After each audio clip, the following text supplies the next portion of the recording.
let's continue the topic gravitation. Our last lecture, I had explained you about orbital velocity of satellites and planets. मैंने वह बताया था कि किस तरह से कोई सेंट्रल बॉडी होती है और उस सेंट्रल बॉडी के चारों तरफ दूसरी बॉडी घूमने लगती है तो उसकी ऑर्बिटल वेलोसिटी।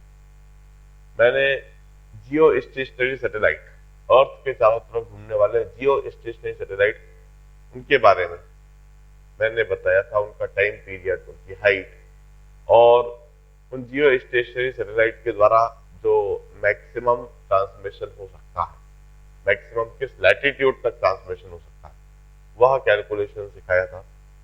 और acceleration due to gravity and its variation उसके पहले हमने कर लिया। तो now let's continue. My next article is the concept of escape velocity.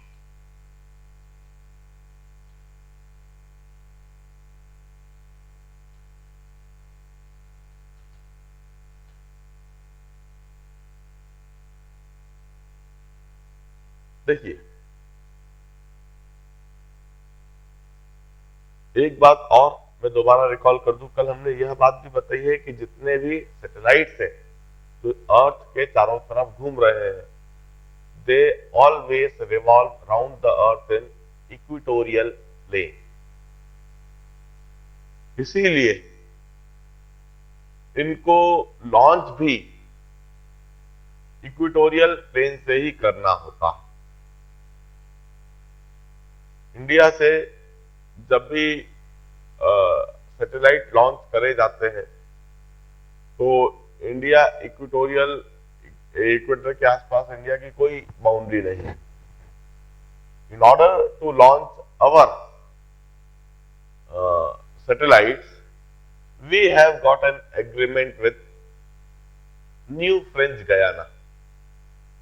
New French Guiana South America में एक छोटी सी कंट्री है जो ऑलमोस्ट इक्वेटोरियल लाइन पर ही है। वहां से न केवल इंडिया के बल्कि काफी सारे कंट्रीज के एग्रीमेंट है और ढेर सारे सैटेलाइट्स उसी कंट्री से लॉन्च करे जाते हैं। इन सैटेलाइट को लॉन्च करने के लिए we need to understand the concept of escape velocity.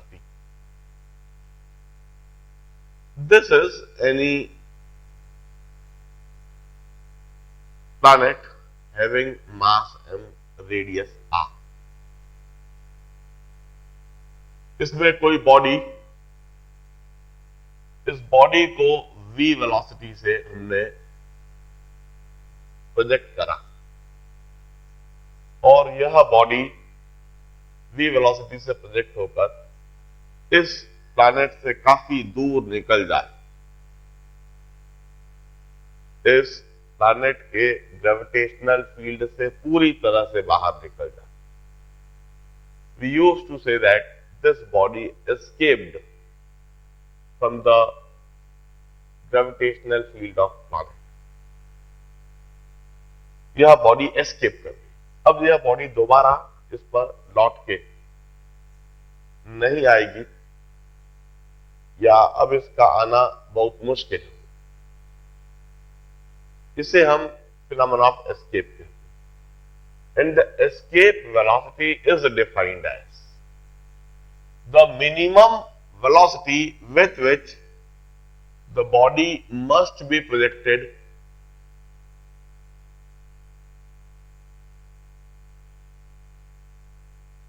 so that it escape the gravitational field.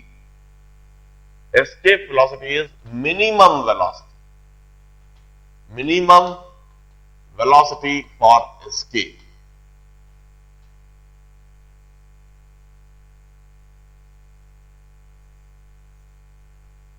हम कहते हैं one can always determine escape velocity by energy conservation principle.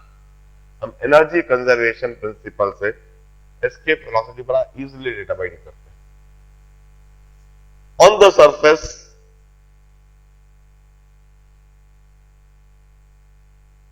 Initially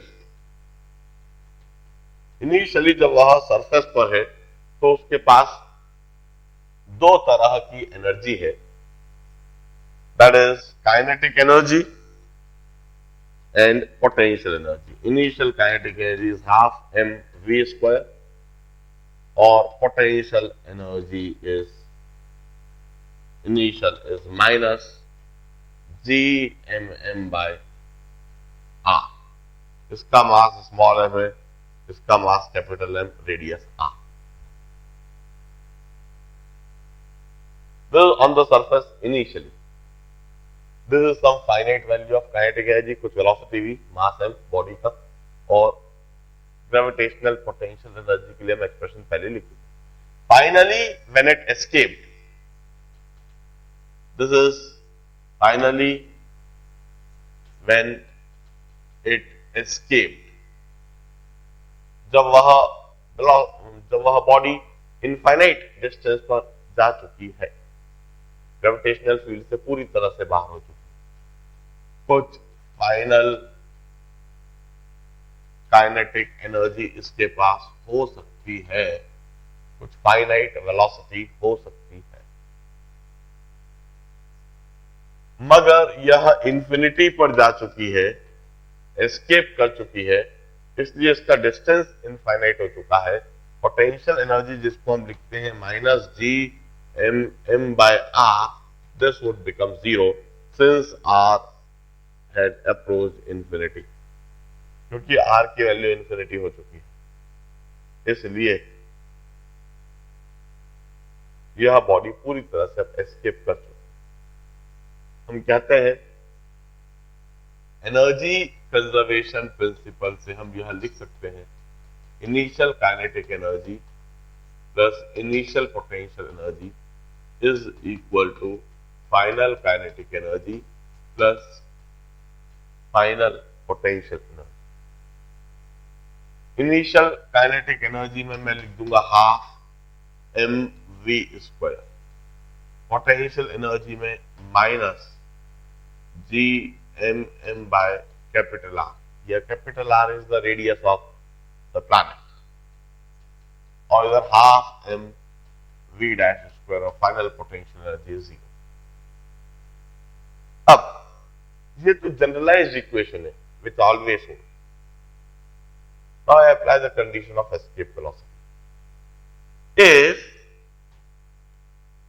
यदि हम मिनिमम वेलोसिटी चाहते हैं, minimum velocity on the surface, तो यदि यह फाइनली इंफिनिटी पर पहुंचकर बॉडी ऑलमोस्ट रेस्ट पर आ जाए और उसकी वेलोसिटी लगभग जीरो हो जाए, इंफिनिटी पर जाके भले उसकी कोई खास वेलोसिटी नहीं, if v dash is zero, find at infinite distance, then v is minimum on the surface. That is the minimum value of velocity on the surface, and this is termed as escape velocity. इसको हम escape velocity कहेंगे. अब हम escape velocity की condition रख देते हैं, half M we square minus G M M by R is equal to zero plus zero. This is the condition of escape velocity, and we conclude it's under root 2 gm by r. हम अच्छी तरह से जानते हैं acceleration due to gravity is gm by r square. Rewrite this as under root g into 2gr. Here g is acceleration due to gravity on the surface.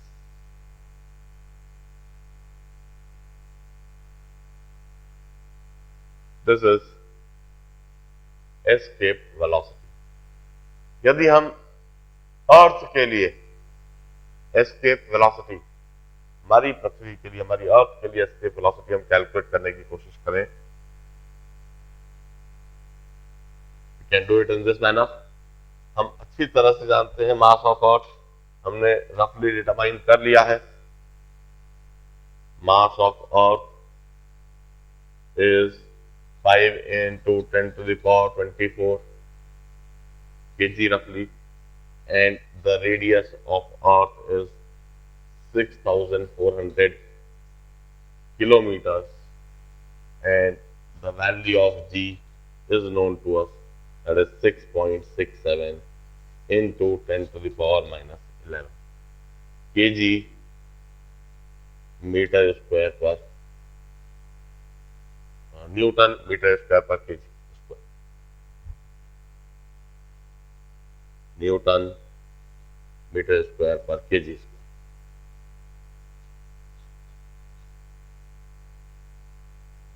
हम यह value substitute करके देख सकते हैं, and you would obtain escape velocity of Earth is equal to 11.2 kilometers per second. This is escape velocity for Earth.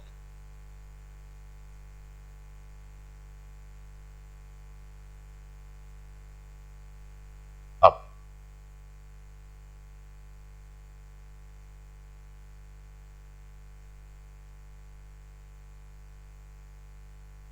Means अर्थ से कोई body यदि 11.2 kilometre पर सेकंड की वेलोसिटी से फेंकी जाए तो वो अर्थ की ग्रेविटेशनल फील्ड से परमानेंटली बाहर हो जाए। We used to say heavenly bodies shrink होती है, सिकुड़ती है। कई स्टार्स धीरे धीरे श्रिंक हो रहे हैं और उनका मास तो ऐसा का ऐसा ही है, मगर रेडियस कम होता जा रहा है। जरा सोचिए एस्केप वेलोसिटी के इस एक्सप्रेशन में किसी भी स्टार के लिए मास कांस्टेंट है और रेडियस कम होता जाए, तो स्टार के लिए एस्केप वेलोसिटी बढ़ती चली जाएगी। उस स्टार के लिए एस्केप वेलोसिटी बढ़ती चली जाएगी। Now just imagine a situation कि वह स्टार श्रिंक होते होते इतना छोटा हो गया, उसकी एस्केप वेलोसिटी बढ़ते बढ़ते इतनी अधिक हो गई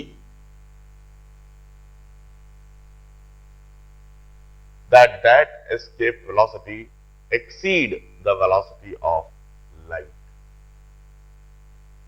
If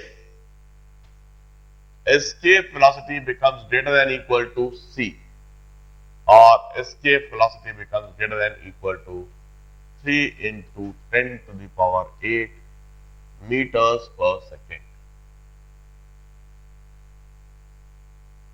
कोई स्टार श्रिंक होने लगे और श्रिंक होते होते रेडियस कम होते होते एस्केप वेलोसिटी के बढ़ते बढ़ते वह एस्केप वेलोसिटी यदि लाइट की वेलोसिटी से भी अधिक हो जाए, अब ऐसी स्थिति में इमेजिन क्या होगा, लाइट रे भी वहां पर चली तो जाएगी, मगर जब रिफ्लेक्ट होकर उससे लौटने की कोशिश करेगी तो वह लौट नहीं पाएगी। वह स्टार में कितनी भी एनर्जी रिलीज हो रही है, वह एनर्जी लाइट के फॉर्म में यदि रेडिएट होना चाहे तो लाइट की भी velocity 3 into 10 to the power 8 है और एस्केप वेलोसिटी से एक्सीड हो चुकी। वह उस स्टार से लाइट रे भी बाहर नहीं आ सकती, and it becomes a black hole.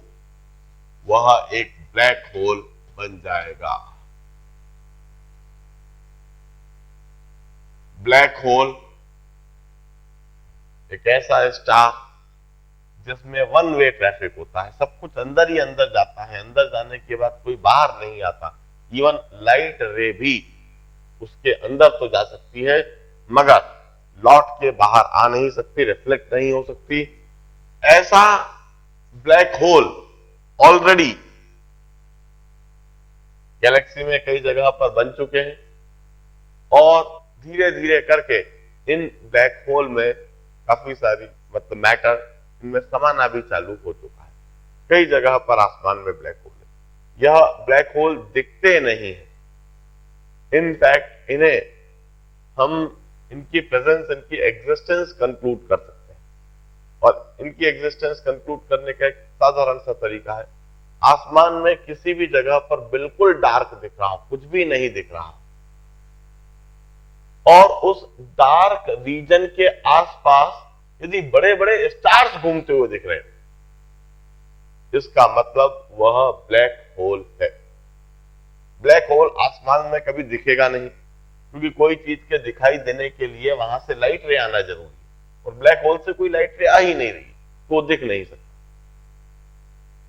आसमान में किसी रीजन में बिल्कुल डार्क स्पेस है, this is the dark region, और कोई बड़ा सा स्टार इसके चारों तरफ ऐसे घूम रहा है।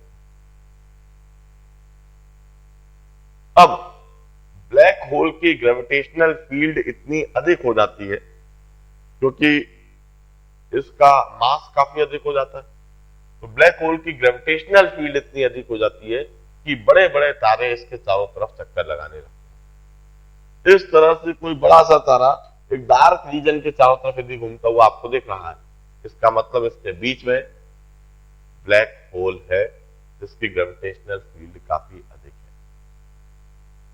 This is the concept of escape velocity.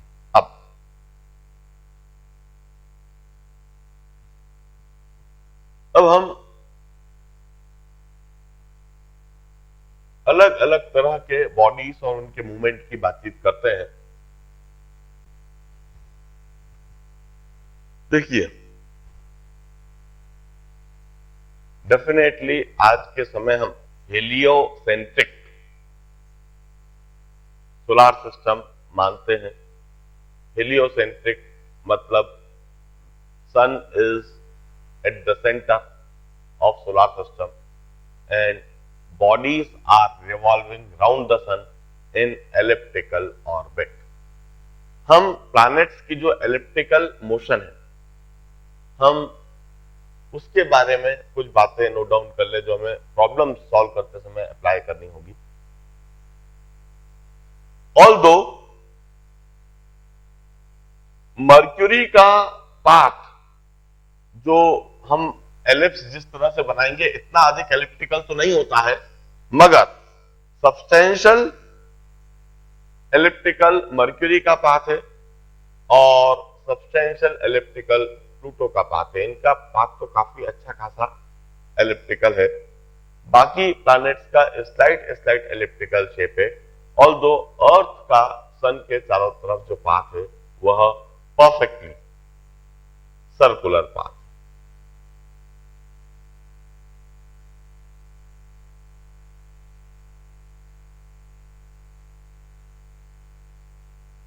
This is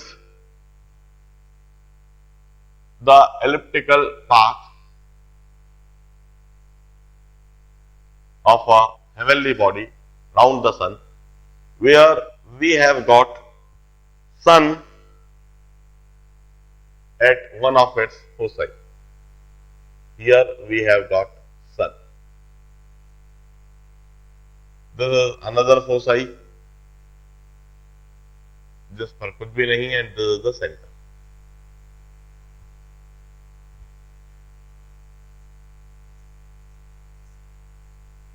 जो प्लैनेट है एलिप्स को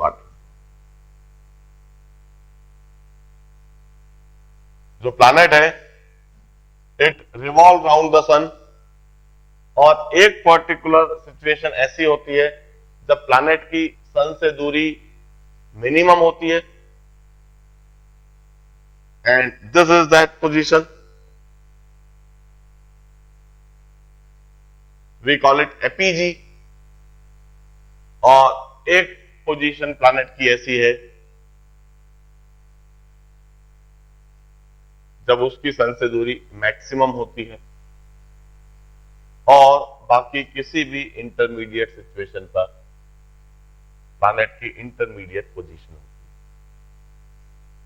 प्लैनेट की इन किसी भी पोजीशन पर दो कंजर्वेशन प्रिंसिपल हमेशा अप्लाई करे जा सकते हैं।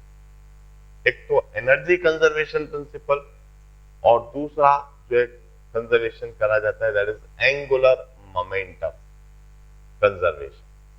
क्यों, जरा देखिए, इस प्लैनेट पर सन की वजह से फोर्स हमेशा रेडियली इनवर्ट इस तरह से toward the sun, toward the line joining them, इस तरह से हमेशा फोर्स लगेगा।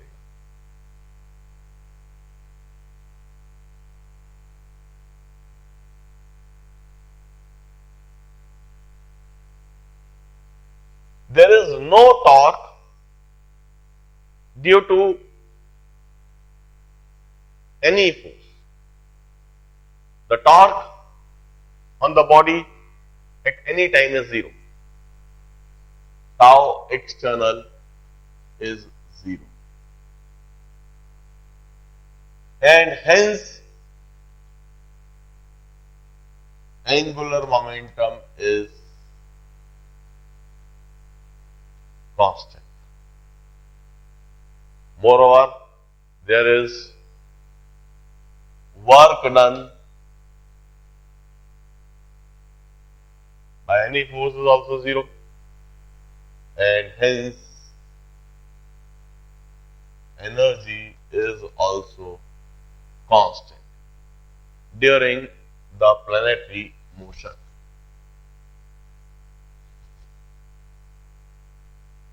प्रॉब्लम सॉल्व करते समय यह दोनों इक्वेशन हमेशा लगाएंगे। कैसे लगाएंगे यह भी बताता हूं। मान लीजिए इसका मास m, इस सिचुएशन पर इसकी वेलोसिटी है v1 और इसका डिस्टेंस है r1। इस सिचुएशन पर इसकी वेलोसिटी है v2 और इसका डिस्टेंस है r2, और यह कोई इंटरमीडिएट सिचुएशन है जब इसकी वेलोसिटी है v और डिस्टेंस है r। एंगुलर मोमेंटम कंजर्व करते हुए हम हमेशा एक बात कह सकेंगे, यदि वेलोसिटी और इस रेडियस वेक्टर में इस केस में एंगल है थीटा, तो एंगुलर मोमेंटम इधर radius vector velocity vector perpendicular है, एंगुलर मोमेंटम इधर लिखेंगे m1 v1 r1।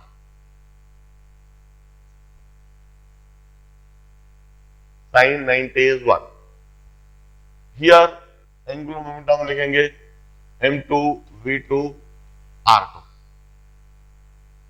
बराबर, and here I will write angular momentum as mvr sin theta। This is angular momentum conservation equation। किसी भी point पर, किसी भी समय पर एंगुलर मोमेंटम कंजर्व करने के लिए यह इक्वेशन हमेशा हम बनाएंगे। अब इसी तरह से एनर्जी कंजर्वेशन हम कैसे लिखेंगे? दो तरह की एनर्जी है, एक तो काइनेटिक एनर्जी और एक पोटेंशियल एनर्जी। इस सिचुएशन में kinetic energy half m v1 square plus और minus potential energy g m by r1। This is kinetic energy plus potential energy, और इस सिचुएशन में half m v2 square minus g m by r2, और इस situation में half m v square minus g m by r। हम इस तरह से दो कंजर्वेशन इक्वेशन हमेशा अप्लाई करके प्रॉब्लम्स को सॉल्व करेंगे।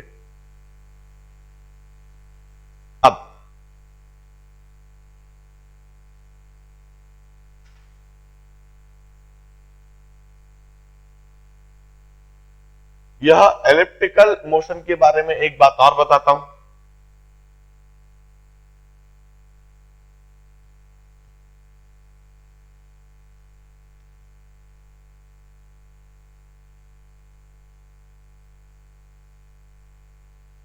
यदि परफेक्टली सर्कुलर पाथ है, यदि परफेक्टली सर्कुलर पाथ है तो सेंटर पर ही बॉडी होगी। अर्थ के केस में सन अर्थ के सेंटर पर है। जैसे जैसे एलिप्टिकल पाथ की एसेंट्रिसिटी बढ़ेगी,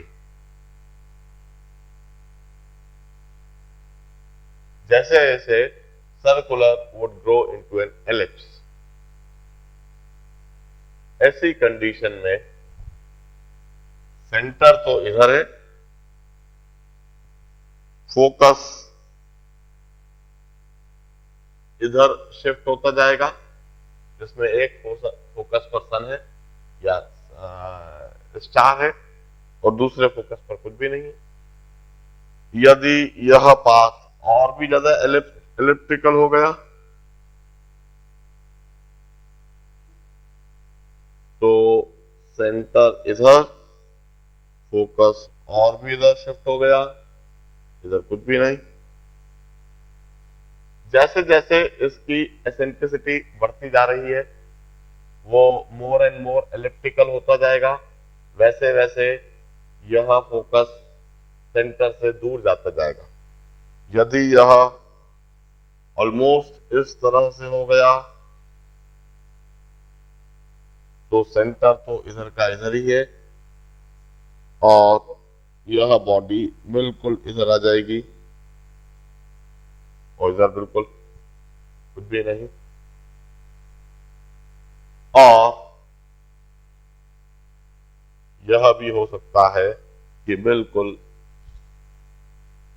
पार्टिकल बिल्कुल रेस्ट पर है और सीधा का सीधा इस पर गिरे। इस तरह से सेंटर और फोकस सेपरेट होते जाते हैं। इधर एक बार ये भी हम रिकॉल करा दें, the area of circle is pi R square, while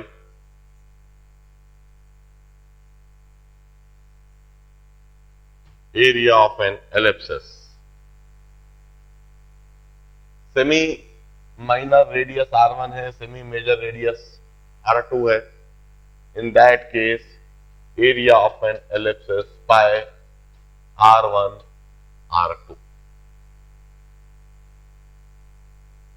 various applications, यह कंसेप्ट भी काम आएगा।